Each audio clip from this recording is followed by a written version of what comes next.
Hello, friends. Today I remove silver from my photo fixer electrolyzer apparatus.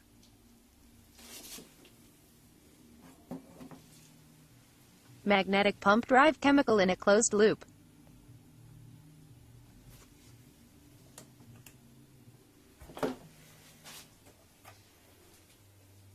A construction similar to a hurricane. I called this tornado.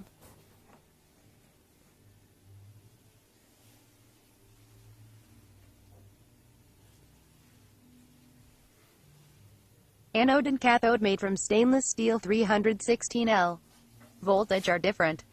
Controlled by the speed of flow and type of fixer. Range 1 to 2. 5 volts DC.